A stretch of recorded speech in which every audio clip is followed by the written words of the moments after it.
प्रथम लागू दो चरण को, धन ए न छुड़ायो खिन। लाख तले लाल एड़िया, मेरे जीव के यही जीवन। इन पांव तले पड़ी रहूं, धनी नजर को लो बातिन। पलना वालों नरखु नेत्र, मेरे जीव के यही जीवन। मेरे जीव के यही जीवन। प्रणाम जी, प्रणाम सुंदर साथ जी, प्रणाम। सुंदर साथ जी, जैसा कि हम श्री श्रृंगार ग्रंथ का 28वां प्रकरण कर रहे हैं, 28वें प्रकरण की 22 नंबर चौपाई तक हो चुका है। आज हम 23 नंबर चौपाई से प्रारंभ करने जा रहे हैं। रूहों लज्जत मांगी हक पे, अर्ज की दुनिया माही। देखो, इंद्रावती जी कह रही हैं कि धामधनी यहाँ पर वाणी क्यों लाए और रूहों को परम धाम के सुख क्यों दे रहे हैं। क्योंकि रूहों ने परम धाम में राज्य से क्या मांगा था कि हमें परम धाम यानी कि उस दुनिया में जाकर के हमें परम धाम की लज्जत देना। इस करके ये वाणी आई ताकि इस वाणी के माध्यम से सभी अपने वतन को जान सकें, अपनी आत्मा के प्रीतम को जान सकें और उन्हें वहां का रस मिले। कहते हैं रूहों लज्जत मांगी हक पे।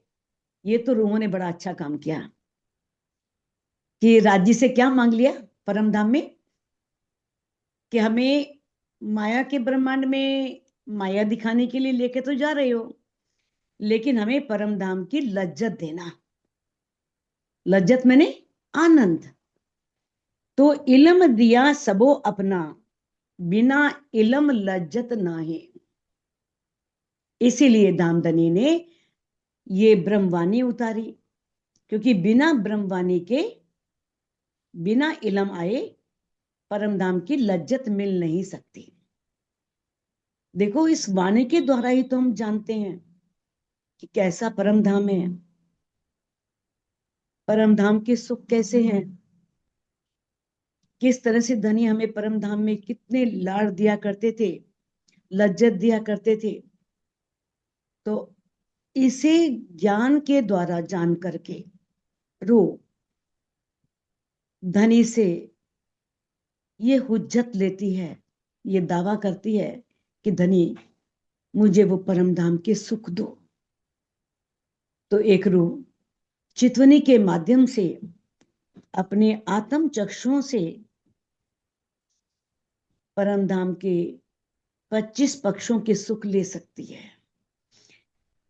जो हक देवे इश्क, तो इश्क देवे सब उड़ाए। इतना बल है इश्क में। यदि धनी रूहों को वो इश्क दे दें, जो इश्क रूहों को परम धाम में था, तो क्या स्थिति हो जाएगी सोचो। जैसे परम धाम में रूहों को धनी के अलावा कुछ दिखता ही नहीं था, वो इतनी इश्क में गर्क थी, इतनी इश्क में डूबी हुई थी कि धनी के बताने पर भी कि रूहों वो सामने अक्षरधाम है, उन्हें नहीं पता अक्षरधाम बोला क्या बोला, कहाँ है। बस वो तो सौंदर्य को ही देख रही हैं, धनी के उनकी उंगली के सौंदर्य को देख रही हैं बस, कि कितनी सुंदर उंगली है, कैसे नख है, नख में कितना प्रकाश है, कितनी रोशनी है। अगर यहाँ पर धनी वो इश्क दे दे तो क्या स्थिति हो जाएगी।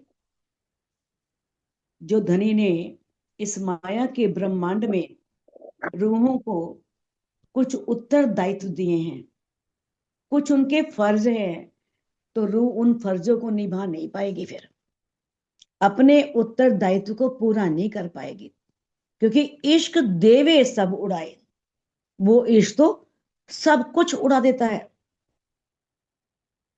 सुना है ना, जहां मिटी चिंता गई, मनवा बेपरवाह, जिसको कछु न चाहिए सोई शहंशाह। जिसकी सारी चाहनाएं मिट गई, सारी चिंताएं मिट गई, सब धनी को सौंप दी, तेरा तू जान, तूने माया दिखाई, इस माया को तू संभाल, हमें नहीं पता। तो फिर मानव कैसे हो जाता है? बेपरवाह, कोई परवाह ही नहीं, जो हो जाए जैसा हो जाए, वो धनी की उस पूर्ण ब्रह्म परमात्मा की रजा में राजी रहता है। और जिसे कुछ नहीं चाहिए वो क्या है? वो शहंशाह है, सबसे बड़ा बादशाह है। कुछ चाहिए ही नहीं उसको, कोई उसकी इच्छा ही नहीं, कोई ख्वाहिश ही नहीं। तो ऐसी स्थिति हो जाती है, ऐसा इश्क कर देता है। कहते हैं, सुध ना लेवे वार पार की, देवे वाहिदत बीच डुबोए। यदि वो इश्क आ जाए, ना तो वो संसार की सुध रहेगी, संसार की सुध भी नहीं लेने देगा पार की, और ना ही परम धाम की, कोई भी सुध नहीं रहेगी। फिर क्या होगा? उस समय एक रूह किसमें डूब जाएगी?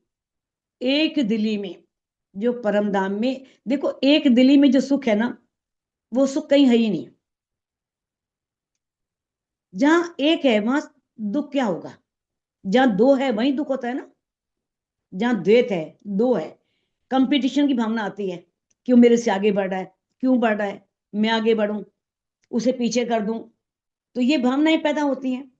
और जहां एक ही हो गया, तो फिर ना कोई कंपटीशन, ना किसी से ईर्ष्या, ना कोई द्वेष, ना कोई नफरत।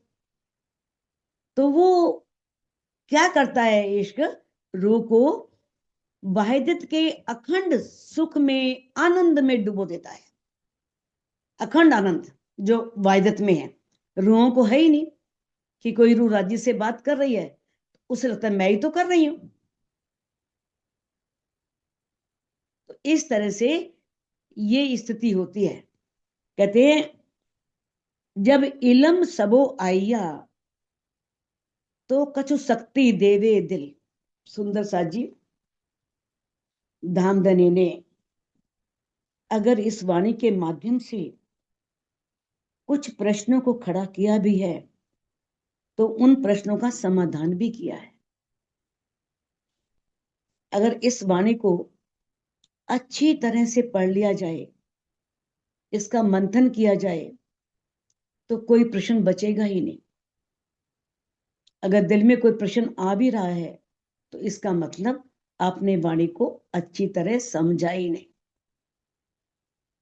कि इस संसार में रूहों के दिल सख्त क्यों हो गए हैं,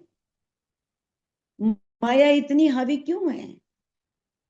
होता है ना प्रश्न, मोमिन दिल कोमल कहिया, तो अर्श पाया किताब।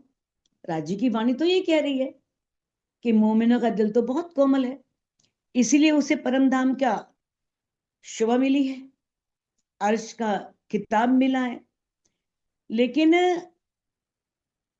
और इस अब यहां पर ये भी कह देते हैं कि रूहों के दिल कितने सख्त हो गए हैं, ना इश्क आ रहा है, ना कोई विरह आ रहा है, ना धनी को पाने की तड़फ आ रही है। तो इतनी सख्ती क्यों, इतनी कठोरता क्यों? तो धनी ने उस प्रश्न के समाधान में हमें बताया है, जब ये इलम किसी रूह के अंदर पूरा समा जाता है, तो कुछ शक्ति आ जाती है दिल में, थोड़ी सी शक्ति, ज्ञान मिल जाए तो दिल में कुछ क्या होता है? कठोरता। तिन शक्ति तन अर्श की, पाइये लज्जत असल। अब इसी शक्ति के कारण ही, अगर दिल सख्त ना हो तो क्या होगा? तन ही छूट जाएगा, इतना रूह डूब जाएगी कि उसका इस तन को रखने को मन ही नहीं करेगा।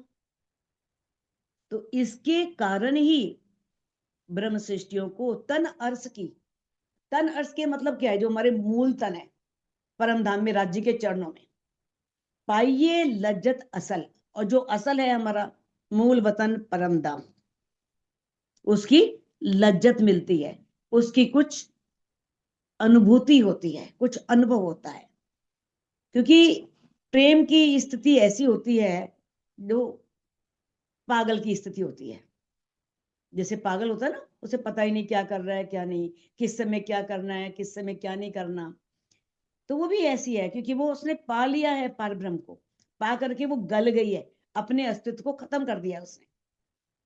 तो ऐसी प्रेम की इतनी गहरी स्थिति में इस शरीर को रखना बहुत मुश्किल है।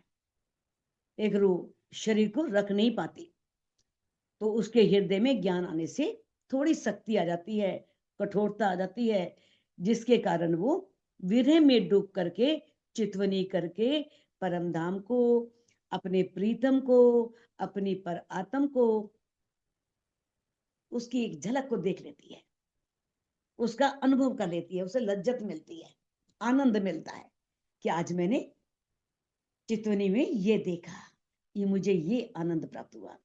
एक जरा सी झलक, सोचो, इतना आनंदित कर देती है। और तो और, मान लो आपको कोई सपना आया, और वो अर्ली मॉर्निंग आया, है ना, जिसे ब्रज को कहा है ना, काल माया कहा है, जिसमें अज्ञानता ही अज्ञानता है, तो रात में कुछ जागृति है, कुछ अज्ञानता। अब रात की नींद तो बहुत गहरी नींद है, कुछ पता नहीं सपना आए नहीं आए, क्या आया क्या नहीं। लेकिन ऐसे सपन भी होते हैं कि जब आंख खुलती है तो आप उठने को मन ही नहीं करता, मन करता है पहले उस सपन को रिवाइज करो, क्या सपन देखा था, और उसी शायद तुरंत ही थोड़ा विचार करने पर वो सपन सारा याद आ जाता है, हमने आज सपन ये देखा था। अब सपन में मिला आनंद एक रूह को इतने आनंद में डुबो देता है कि वो यानी कि कई घंटों तक उस आनंद से निकल नहीं पाती, वो इस तरह से आनंद में डूबी रहती है रूह। अब सोचो, सपन में मिले सुख से इतना आनंद मिल रहा है, तो चितवनी में जो सुख मिलेगा उसका आनंद कितना होगा, और जो प्रत्यक्ष मिलेगा उसका कितना होगा। सोचो, सोचने का विषय है ना। सपन में देखा तो इतना सुख मिला, अच्छे दीदार हुए सदगुरु के, ऐसा अच्छा अच्छा कुछ देखा, और चितवनी में दिख जाए तो और भी आनंद, उससे ज्यादा आनंद। फिर जब प्रत्यक्ष ऐसा सुख मिल जाए तो कितना आनंद होगा, कितना सुख होगा। तो कहते हैं इस शक्ति के कारण ही रूह परम धाम के और अपने परात्म के आनंद को अनुभव कर सकती है। अब ये उत्तर मिल गया। हुक्म मांगे देवे हुक्म, सो सब वास्ते हांसी के। अब देखो, कहते हैं हुक्म ही सब कुछ है, आप पूरा हुक्म का प्रकरण पढ़ चुके हो कि मंगवाता भी हुक्म है, हमसे खेल मंगवाया भी हुक्म ने, राज्य के हुक्म ने ही खेल मंगवाया ना। और इस संसार में भी अगर कोई इच्छा पैदा होती है तो राज्य इच्छा पैदा करवाते हैं, और पूरी भी वही करते हैं। हुक्म मांगे देवे हुक्म, मंगवाता भी हुक्म है और देता भी हुक्म है। किस वास्ते? सो सब वास्ते हांसी के। इंद्रावती जी से तुम मंगवाया ना, उन्होंने कहा ना चाहूं बुजुर्ग की, ना चाहूं किताब खुदाए, इश्क दीजिए मोहे आपनो, मोहे जाई सो मुद्दाए। कि मुझे अपना इश्क दो, मेरी तो यही चाहना है बस, मैं यही चाहती हूँ, मेरी यही इच्छा है कि मुझे इश्क दिया जाए। और दिया भी, राज्य ने इश्क भी दिया, और बाद में ये भी कहलवा दिया कि इश्क मांगना भी गुनाह है। तो मंगवाते भी धनी है, पूरा भी धनी करते हैं, किस वास्ते? हांसी के लिए, रूहों पर हांसी करने के लिए। ये बातें होसी सब खिलवते, इश्क रब्द किया जे।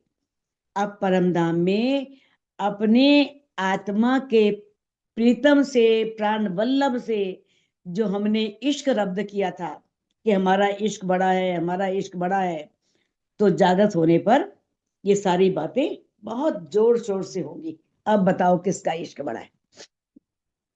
कहते ना, अनेक हके हिकमत करी, सो इन जुबा कहीं ना जाए। अब इस माया के ब्रह्मांड में आए और धामधनी ने अनेक हके, हके मैंने धामधनी ने अनेक, एक नहीं अनेकों हिकमत करी, युक्तियां बनाई रूहों को सुख देने के लिए, रूहों को ज्ञान देने के लिए।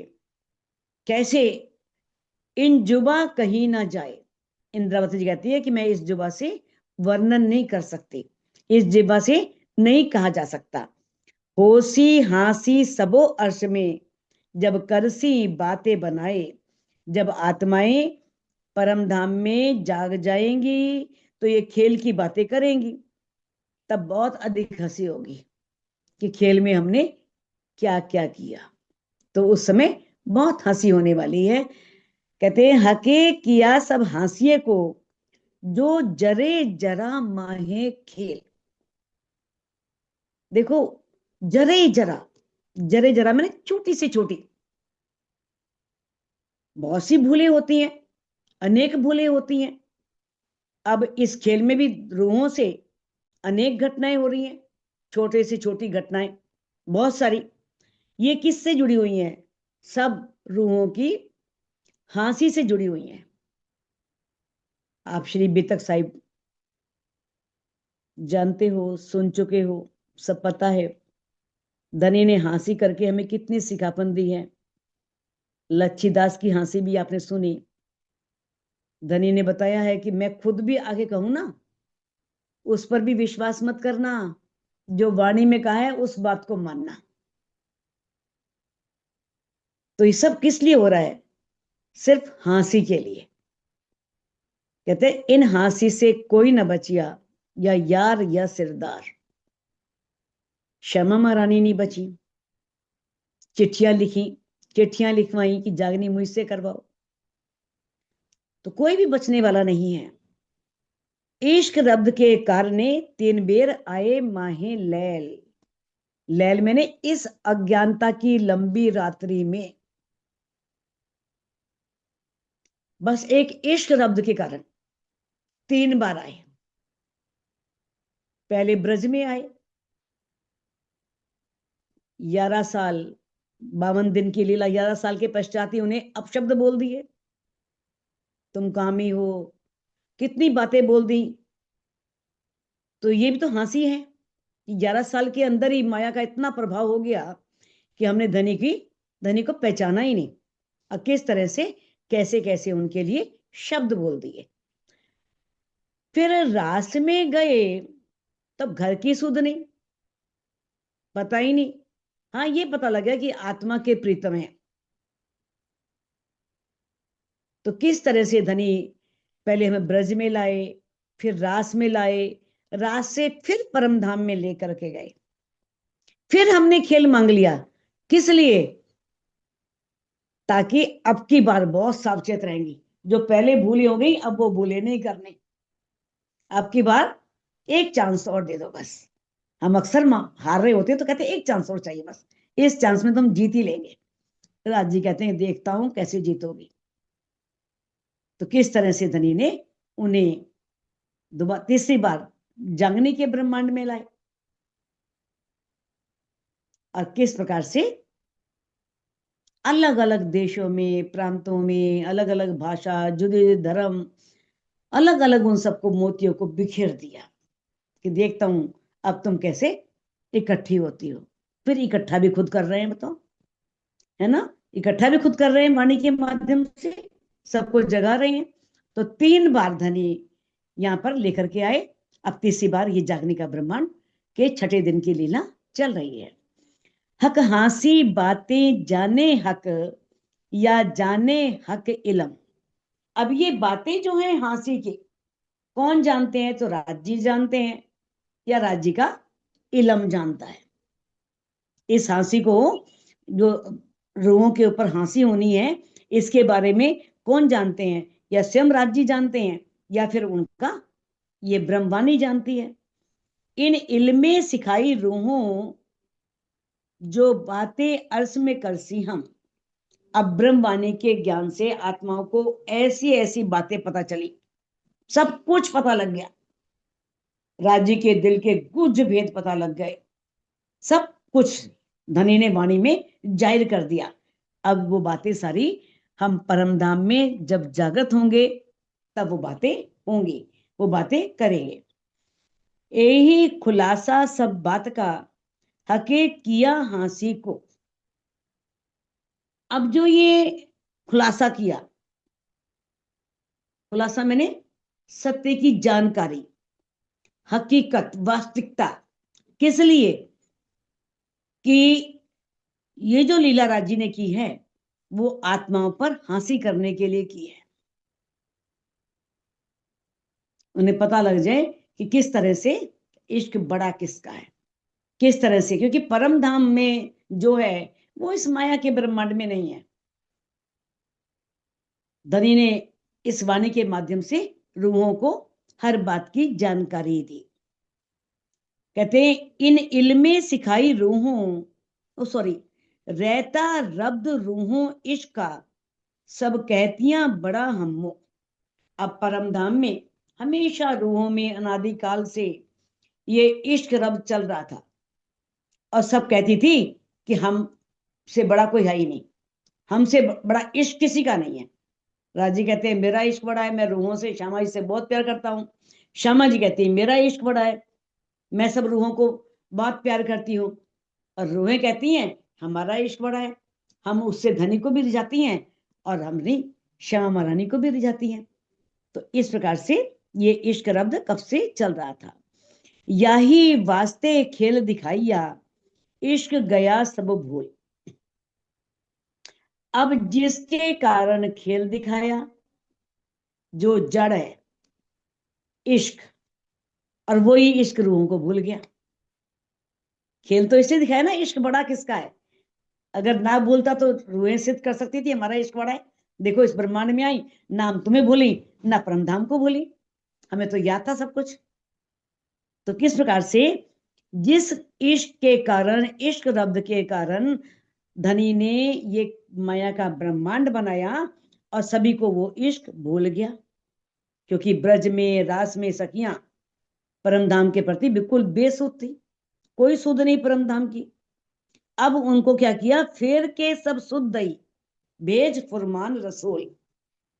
फिर उन्हें दोबारा वो सारी सुध दी, सारी पहचान कराई, किस वास्ते? भेज फुरमान रसूल। रसूल मैंने मोहम्मद साहब के द्वारा कुरान भेज करके रूहों को ये सुध दी। क्या सुध दी? क्योंकि कुरान में सारी साक्षियां हैं, ताकि रूहें पहचान सकें कि प्राणना जी ही आखरुल जमा इमाम मेहंदी हैं। यानी कि सिर्फ नाम का फर्क है, पार ब्रह्म पूर्ण ब्रह्म परमात्मा एक है ना। तो आपको पता ही है, जिन चाहिया जिन विद सो, तासो मिले तिन विद, मन चाहिया स्वरूप होए के, कारज किए सब सिद्ध। जो जिस रूप में उसे चाहता है, धनी उससे उसी रूप में मिलते हैं। जैसी मन में चाहना होती है, अगर आप बाल गोपाल को याद करते हैं तो बाल गोपाल के रूप में आपको मिलेंगे, कृष्ण जी के रूप में याद करते हो तो उस रूप में मिलेंगे।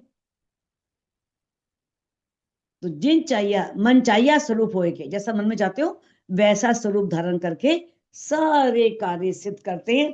तो बताया है कि किस प्रकार से आत्माओं को सारे कोई भी संशय ना रहे, तो इसलिए सारी साक्षियां दे करके मोहम्मद साहब को कुरान दे करके भेजा। इनमें इशारते रमूजे, इनमें मैंने कुरान में, जो धनी ने मोहम्मद साहब के द्वारा कुरान भेजी, उस कुरान में इशारते रमूजे, इशारते मैंने इशारों में, रमूजे मैंने सब कुछ बातें, जो परमधाम की गुप्त बातें थी वो सारी इशारों में लिख दी, सो खोल ना सके कोई। ऐसी गुत्थियां डाल दी कि उसे कोई खोल ही नहीं सकता। कौन खोलेगा? सूरज पूरब से निकलेगा, पश्चिम से निकलेगा, कौन खोलेगा? वो तो इंतजार कर रहे हैं पश्चिम से निकलेगा, कब निकलेगा पश्चिम से, कभी निकलने वाला नहीं। लेकिन उसके अर्थ तो वो नहीं जानते ना। पश्चिम से मतलब हिंदू में आएगा, वो पूर्ण ब्रह्म परमात्मा। तो ऐसी गुज बातें जो संकेतों के द्वारा लिखाई, कुंजी भेजी हाथ रू अल्लाह। अब उसकी चाबी किसको दे दी? शमा मरानी को, कि लो चाबी, अब इन सबको खोल दो। कुंजी भेजी हाथ रू अल्लाह, इमाम हाथ खुलाया सोए। और खुलवाई किससे? इमाम मेहंदी। हकी सूरत, हकी सूरत प्राणनाथ जी के द्वारा वो सारे भेद खुलवाए, सारे रहस्य खुलवाए। हंसी यही बात की, किए सब खेल में खबरदार। और किस बात की हंसी है? कि रूहों को दामधनी ने वाणी के द्वारा इस खेल में सावधान कर दिया शुरू में ही, कि माया कितनी जबरदस्त है, माया को जीत नहीं सका, सबको माया ने अपने वश में कर रखा है। तो किस प्रकार से धनी ने इस खेल में सबको सावधान कर दिया, तो भी इश्क ना आवत, फिर भी इश्क नहीं आ रहा, हुई हंसी बेशुमार। तो ऐसी हंसी, ये हमारी ये भूल है सबसे बड़ी, कि हमने जिस इश्क को बड़ा कहा था वो इश्क अब आ ही नहीं रहा। इसके बारे में हंसी होगी, और कितनी हंसी होगी? बेशुमार, जिसका कोई शुमार ही नहीं है, कोई सीमा ही नहीं है, इतनी हंसी होने वाली है। हक इश्क जाहिर हुआ, खेल माहे दमदम। अब इस खेल माहे, इस माया के ब्रह्मांड में, सपन के ब्रह्मांड में, कहते हैं कि एक एक दमदम का अर्थ है पल पल धनी का प्रेम जाहिर हो रहा है। हर रोज जानती है धनी हमसे कितना प्रेम करते हैं, कैसे हमारी चाहनाओं को पूरा करते हैं, हमारी इच्छाओं को पूरा करते हैं, हर रूह जानती है। मैं कहा ना, श्री महामती कहे ए मोमिनो, तुम पर दम दम जो वर्तत, सो सब इश्क हक का पल पल मेहर करत। महामती जी कह रहे हैं कि है मोमिनो, तुम पर एक एक पल में जो भी व्यतीत हो रहा है, जो बातें घटित हो रही हैं, वो सब धनी का इश्क है। उसके पीछे धनी की कोई रजा होती है, धनी की कोई इच्छा होती है। तो इसलिए धनी की इच्छा को हाथ जोड़ करके, सिर झुका करके स्वीकार करो।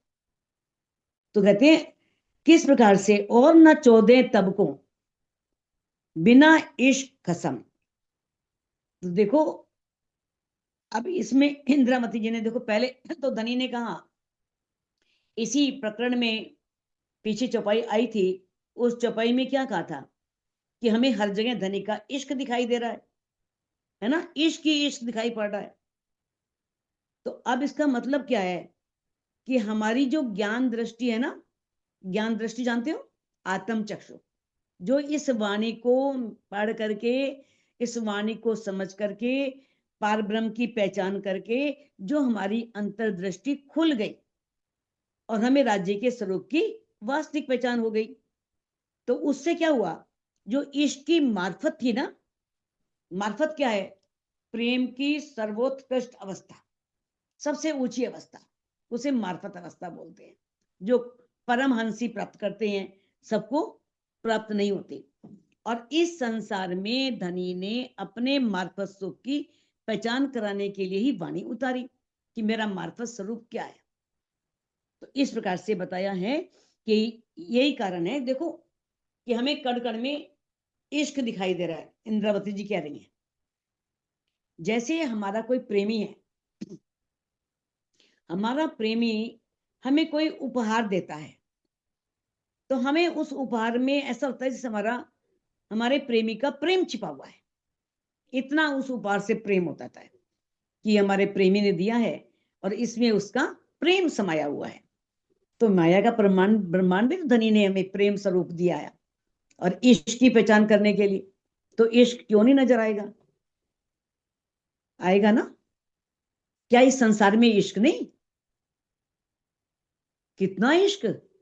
लैला मजनू की कहानी सुन लो, जूलियट की कहानी सुन लो, बहुत सी कहानियां इस तरह की जिन्होंने कहते ना, आगे आगू आशिक ऐसे हुए जो माया थे उत्पन्न, कोट बेर माशुक पर वा डालें अपना तन। ऐसे ऐसे आशिक हुए हैं जिन्होंने करोड़ों बार अपने तन को अपने माशुक के लिए कुर्बान कर दिया। तो कहते हैं किस प्रकार से, और न 14 तब को बिना इश्क कसम, इस 14 लोक के ब्रह्मांड में धनी के इश्क के अतिरिक्त कण कण में प्रेम की झलकार है, प्रेम दिख रहा है। और बताया कि बिना धनी के इश्क के बिना कुछ भी नहीं है, सभी बाकी सब कुछ खत्म है, नाशवान है। बस यही ब्रह्मांड जिसमें ब्रह्म सृष्टियां आई, धनी आए, ये इश्क से परिपूर्ण है। तो इसके कारण ही पार ब्रह्म के आने के कारण ही इस ब्रह्मांड को इतनी शोभा मिली है कि इतना अधिक इश्क सब में दिखाई दे रहा है, सब में प्रेम दिखाई दे रहा है। ऐसा इलम हके दिया हुआ इश्क 14 भवन, दामदनी अक्षरातीत ने ऐसा इलम दिया, ब्रह्मवाणी का ऐसा ज्ञान हमें दिया कि जिस ज्ञान को अपने अंदर ग्रहण कर लेने पर आत्माओं को ये सारा ब्रह्मांड ही प्रेम से भरा हुआ दिखाई देता है। वो है ना, आप अच्छे तो जग अच्छा, आप बुरे तो जग बुरा। कहावत है ना, हम अच्छे हैं तो सब अच्छा है। हमारा अंदर तृप्त है, आनंद से भरा हुआ है, तो हमें हर जगह आनंद दिखाई देगा। हमारे अंदर अगर दुख है तो हमें सारा ब्रह्मांड ही दुखी नजर आएगा। तो कहते हैं मूल डार पात पसरिया, नजरों आया सबन। ये जो धनी का इश्क है ना, वो डालियों में, पत्तियों में, सब जगह फैल गया। क्योंकि संसार को एक वृक्ष कहा है ना, आपने पहले कलश में पढ़ चुकी हो कि किस तरह से ये वृक्ष उल्टा है। इसकी जड़ें कहां पर हैं? निराकार में है। वृक्ष की जड़ें कहां पर हैं? निराकार है। और इसका बैकुंठ क्या है? बैकुंठ इसका तना है और स्वर्ग इसकी डालियां हैं। पृथ्वी और पाताल लोक क्या है? इसकी पत्तियां हैं। तो इसकी जो ये वृक्ष है, संसार रूपी वृक्ष, इसकी उत्पत्ति कहां से हुई है? निराकार से हुई है। तले 7 तबक जिमिए के, या बीच ऊपर आसमान। अब जिस ब्रह्मांड में हम रहते हैं, नीचे 7 लोक हैं, 14 लोक का ब्रह्मांड है ना, तल, अतल, वितल, सुतल, तलातल, मातल, पाताल, 7 लोक नीचे हैं। और इससे ऊपर क्या है? 6 लोक है ना। बीच में ये पृथ्वी है, ये ब्रह्मांड है, और ऊपर आसमान है। अब कहते हैं कि अब ये जो है ना, ऐसा कुछ नहीं है कि अलग अलग है सब कुछ, ये इसी पृथ्वी पर है, कोई अलग जाने की कहीं और नहीं है। ना पाताल कहीं और है, ना बैकुंठ कहीं और है, ना कोई कुछ भी नहीं, सभी इस पृथ्वी पर है। जो ये 7 समुद्र है ना, 7 समुद्र, जो कि उसके जो निकट में स्थान है, जो नीचे वाले भाग में आ जाते हैं, तो उन्हें क्या कह देते हैं? पाताल लोक। जैसे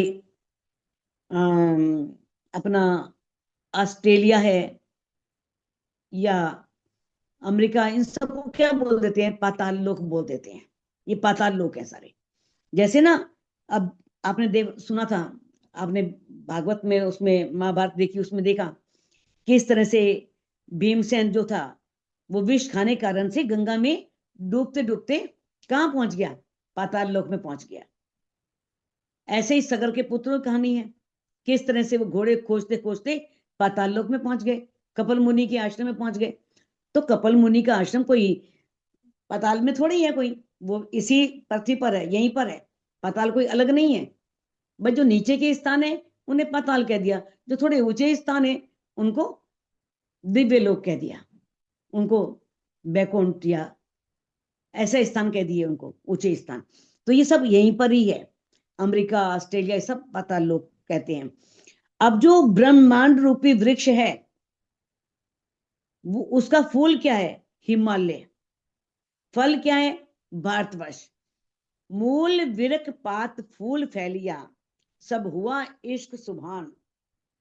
जो वृक्ष है ना, उसका मूल जहां पर है निराकार में, और किस प्रकार से पत्ते, फूल, सब जगह डालियां फैल गई, और सब जगह धनी का इश्क ही इश्क नजर आने लगा, प्रेम ही प्रेम नजर आने लगा। नजरों आया सबन के, जब पसरिया ए इलम। जब ब्रह्मवाणी का ये ज्ञान चारों ओर फैल गया, तो सभी को धनी का प्रेम ही प्रेम नजर आने लगा। जिसके अंदर वाणी समा जाती है, जिसे पहचान हो जाती है, तो वो सबसे प्रेम करता है। उसे किसी से ईर्ष्या नहीं होती, किसी से द्वेष नहीं होता, कि जो कर रहे हैं धनी कर रहे हैं, उसके मन में ये विचार आता ही नहीं बिल्कुल भी। उसके अंदर यही भावना आती है कि जो भी है, जैसा भी है, सबसे प्रेम करना है, बस। कहते हैं तब और न देखे कछु कछु, कछु नजरों बिना इश्क खसम। तब उस रूह को और कुछ दिखाई देता ही नहीं है, सिर्फ अपने प्रीतम के इश्क के अलावा। बस अपने प्रेम के अतिरिक्त उसे धनी के प्रेम दिखता है, इसके अलावा उसे कुछ फिर नजर आता ही नहीं है। हके अर्स कैया दिल मोमिन, ऐसी दई बुजुर्ग की रूहन। दामदनी ने रूहों के दिल को क्या कह दिया? अर्श कह दिया। इतनी बड़ी महिमा दी है धनी ने रूहों को, कि उनके दिल को ही परम धाम बना लिया। ढूंढ ढूंढ थके 14 तब को, 14 लोक के ब्रह्मांड में बहुत से ज्ञानी हुए, बहुत से अवतार हुए, बहुत से सिद्ध साधु संत महात्मा हुए, जिन्होंने लंबी लंबी तपस्याएं की, जो खोजते रहे, लेकिन कोई भी पर बका तरफ न पाई। किसी ने भी इस अखंड परम धाम की रास्ता नहीं जान पाए कि ये अखंड परम धाम है किधर, कहाँ बना हुआ है, किसी को पता नहीं चला। कहते हैं तबक 14 में मलकूत, ला हवा शून्य तिन पर। अब 14 लोक के ब्रह्मांड में क्या है? मलकूत मैंने बैकुंठ, बैकुंठ सबसे ऊपर है ना। और ला किसे बोलते हैं? ला हवा शून्य तिन पर, ला हवा बोलते हैं निराकार, और आगे शून्य है, तो शून्य निराकार का अनंत मंडल है। आगे आगे क्या आता है? 7 शून्य आ जाते हैं, और फिर आगे घना अंधेरा निराकार। तापर बका नूर मकान, उसके ऊपर कौन है? बका मैंने अखंड, नूर मकान मैंने अक्षरधाम, अखंड अक्षरधाम। जो नूर जलाल अक्षर, जो कौन है? वो अक्षर ब्रह्म है, नूर जलाल है। कहाँ? अक्षरधाम में। अक्षरधाम में जो अक्षर ब्रह्म है उनको नूर जलाल भी कहा जाता है, और अक्षरातीत को नूर जमाल। तो आगे है कई ऐसे खेल पैदा फना, होए नूर जलाल के एक पल।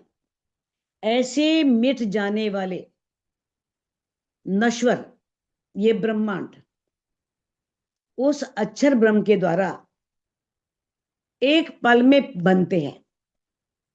एक पल में वो अनेकों ब्रह्मांड बना देता है। इन कादर के कुदरत ऐसा राखत है बल। कुदरत क्या है? कुदरत है अक्षर ब्रह्म की अलादनी शक्ति, जिसे जैसे अक्षर ब्रह्म का जो सत्ता का स्थान है वो योग माया का ब्रह्मांड है ना, जो जिसे बोल देते हैं हम मूल माया। तो वो क्या करती है, उसमें इतनी शक्ति है, उस कादर बोलते हैं जो समर्थ्यवान है, इतना कादर है वो अक्षर ब्रह्म, और उसकी जो शक्ति है, ऐसा राखत है बल, उसमें इतना बल है कि ऐसे अनेकों ब्रह्मांड एक चुटकी में बनते हैं और एक चुटकी में मिट जाते हैं। तरफ अर्श अजीम की कोई जाने ना एक नूर बिन, अक्षर के बिना कोई जानता नहीं परम धाम के बारे में, बस अक्षर ब्रह्म ही जानते हैं, क्योंकि वो नित्य अक्षरातीत का दीदार करने के लिए जाते हैं। त्रिजी भूमि की परशाल में नीचे से चांदनी चौक में दीदार करके आते हैं उनका, बस वही जानते हैं अक्षरातीत के बारे में, बाकी और कोई भी जानता नहीं। पर गुज मता ना जानही जो है नूर जमाल बातन, जो नूर जमाल है ना, पूर्ण ब्रह्म परमात्मा अक्षरातीत, उनकी जो बातिन है, जो उनके रहस्य हैं, जो उनकी गुज बातें हैं कि परम धाम के में वो क्या करते हैं, वो अक्षर ब्रह्म भी नहीं जानता। अक्षरातीत के मूल में प्रेम इश्क वर्तत, सो सुध अक्षर को नहीं किन विद केली करत। अक्षर को भी सुध नहीं है कि अक्षर ब्रह्म किस प्रकार से इन रूहों के साथ कौन सी लीला करते हैं, ये उसे भी पता नहीं है। सो गुज हक हादिये का दिया खेल में बीच मोमिन, तो इस प्रकार से जो युगल स्वरूप की गुज बातें थी, रहस्यमय बातें थी, उनकी सारी जानकारी बीच मोमिन ब्रह्मश्रेष्ठियों को खेल में इस माया के ब्रह्मांड में इस वाणी के द्वारा सब जानकारी हो गई, सब कुछ खोल दिया, सब रहस्य बता दिए। तो दिल अर्स कैया हके सो अर्स अजीब में इनो तन, परम धाम में जिनके तन है, जिनके मूल तन मूल मिलावे में राज्य के चरणों में है, तो उनके दिल को ही धनी ने अर्श बनाया, उन्हीं के दिल को परम धाम बनाया। हके अर्श की सुध दई सब दई पाई हकीकत मार्फत। अब इस ब्रह्मवाणी में धामधनी ने परम धाम की सारी सुध दे दी, सारी जानकारी दे दी, सारी हकीकत खोल दी, सारी मार्फत खोल दी। अब हकीकत तो आप जानते ही हो, हकीकत क्या है, राज्य के जो अंदर जो उनका हृदय है वो मार्फत स्वरूप है, और जो उस दिल से प्रकट होता है, श्यामा जी हैं, सखियां हैं, 25 पक्ष हैं, जो कुछ भी बनता है वो सब हकीकत है जो लीला रूप में है। तो राज्य के दिल को उन्होंने किस तरह से मार्फत की हकीकत की सारी बातों को इस वाणी में जाहिर कर दिया। हक हादी रूहें खिलवत ए बीच असल वायदत, चाहे राजी हैं, चाहे श्यामा जी हैं, चाहे रूहें हैं, ये परम धाम की कहां पर है, खिलवत में है। खिलवत यानी कि मूल मिलावे में है, बीच असल वायदत, असल वायदत में जहां असल वायदत है, एक दिली है, सब लीला अद्वैत परम धाम जिसे बोलते हैं, महाराज जी, श्यामा जी, रूहें सभी मूल मिलावे में विराजमान है। कहे हुक्म में महामत मोमिनो हक इश्क बोले बेशक। अब महामती जी कह रहे हैं कि है मेरे मोमिनो ब्रह्मश्रेष्ठियों, मैं राजी के हुक्म से कह रहा हूं, हक इश्क बोले बेशक, राजी का बेशकी इश्क इसमें बोल रहा है, दामधनी का प्रेम ही सबसे बड़ा है, इश्क सबसे बड़ा है। इश्क शब्द वाहिदत में हक उलट हुए वाशिक, इश्क शब्द कहां हुआ, परम धाम में, और जब इस माया के ब्रह्मांड में आए, जिनको हम रिझाया करते थे, जो हमारे माशुक थे, हमारे प्राण प्रियतम थे, हमारे प्राण वल्लभ थे, वो क्या बन गए, आशिक बन गए। इस संसार में आकर के उन्हें लगा बस अब तो इन्हें मेरी सुध रही नहीं, रहनी नहीं, परम धाम का पता ही नहीं, तो मुझे ही इनको रिझाना पड़ेगा, तब उन्होंने कह दिया आशिक मेरा नाम रो अल्लाह, आशिक मेरा नाम, इश्क मेरा रोहन सो मेरा उम्मत में आराम, कि मेरा नाम आशिक है, श्यामा महारानी मेरा नाम आशिक है और मेरे को रूहों से बहुत इश्क है और मेरे को अपनी रूहों में ही चैन मिलता है, करार मिलता है, आनंद मिलता है। तो किस तरह से वो इस माया के ब्रह्मांड में आकर के क्या बन गए, आशिक बन गए। रूहों को उन्होंने रिझाना शुरू कर दिया। जब तक एक रूह पहचान नहीं करती, राजी पीछे पीछे पीछे पीछे पीछे, जब पहचान हो जाती है तो रूह पीछे पीछे पीछे, राजी आगे आगे आगे, है ना। तो ये बहुत गहरी बातें हैं, किस तरह से धनी रूहों को अपनी पहचान देने के लिए कैसे उनके आशिक बनते हैं। फिर जब पहचान होती है तो रूह आशिक बन जाती है और राजीव माशुक बन जाते हैं। तो सुंदर साथ जी इस चौपाई को अनम्यूट करके आप दोहरा सकते हैं। कहे हुक्मे श्री महामती मोमिनो, महामती मोमिनो, हक इश्क बोले बेशक, हक इश्क बोले बेशक, इश्क रबद वाहिदत में, इश्क रब वाहिदत में, हक उलट हुए आशिक, हक उलट हुए आशिक, बोल के प्राणनाथ प्यारे की जय। की जय।